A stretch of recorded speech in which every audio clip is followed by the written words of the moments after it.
Hello YouTube and welcome to my channel. As the title suggests, we're going to make a Rong Fu 30 milling machine spindle wrench today. These machines were originally made in Taiwan before they switched production to China.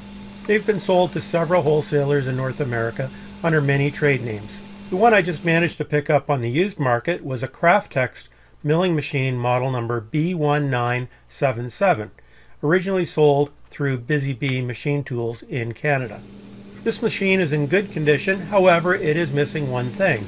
It does not have a spindle lock and there was no spindle wrench included with the purchase.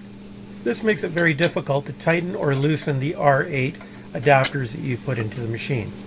It turns out this is a common problem, and a user on the homeshopmachinist.net, Jay Calvary, has come up with a solution. What he found was a spline conversion and extension adapter, I think for a Ford tractor. This splined adapter is like a sleeve and it will slide over the shaft of our machine. The next step is to try and find one, so a quick Google search will help us out there. Likely the easiest and fastest approach is just go to Amazon and grab one from that site. With Prime you get delivery next day and it's free shipping, so that's a pretty good deal. Sadly the Prime part is 36 bucks and that seems expensive for a little sleeve. My next go-to is eBay. You usually find some good deals on there. And I found one and it was $31 plus $20 in shipping, so 50 bucks. My next search was PV Mart. PV Mart was recently rebranded from the TSC. I think that stands for Tractor Supply Company. And to my surprise, they had one and it was only $21, so that's not bad, and it's about a 30-minute drive. Since they had it at PV Mart, I wondered if they had it at the Princess Auto store. This auto is very similar to the Harbor Freight store down in the States. And to my surprise, they had it. It was only 16 bucks, so off I go to pick one up. Here's a picture of the spline adapter sleeve. It contains a 1 1/8 inch 6-spline interior. The exterior happens to be 1 3/8 by 6 splines, which we don't really care about. We're interested in the interior 1 1/8 inch, which fits perfectly. So now it's out to the shop to cut a slice of this and try and weld it onto some steel to make a wrench. Out in the shop now, let's check and make sure that this part will actually work. Here's my spindle and I'm going to give it a try, and it seems like nothing is easy for me. Whenever I try to do something, there's always a challenge. This won't fit over the washer that's on the drawbar, so we'll pull the drawbar out, pull out that washer, and see if it fits then. There's the washer. It's a little bit beat up, but still usable. And here goes the spline, and it slides right over perfectly. That'll work just great. We're just going to cut a slice off that and make a wrench.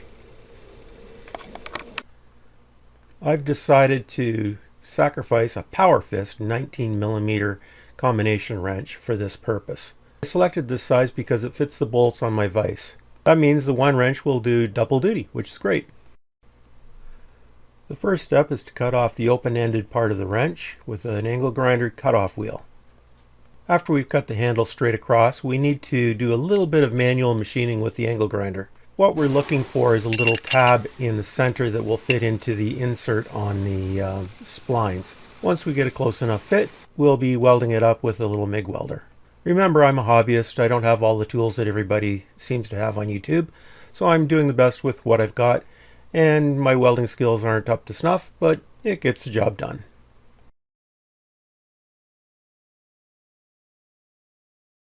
And after a little bit of grinding, here we go. We've got the tool. Nothing special. It's got a 19mm box end on one end and the spline wrench on the other end. Not going to bother painting it. I may have to grind it a little bit more to make it a little bit more aesthetically pleasing, but it's going to work just fine the way it is. Now it's time to address the washer problem. The washer exterior diameter is larger than the interior of the spline. We can either turn down the exterior diameter or just get a different washer. I opted to get a different washer. Unfortunately, the inside diameter is smaller than the drawbar, so I'm going to have to ream it out using a step drill.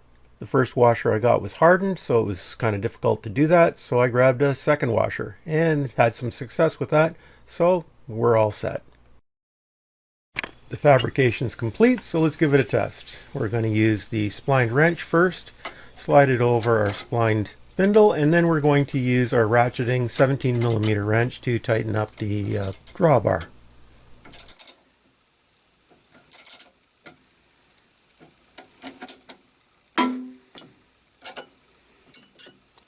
There's another little job done for the mill.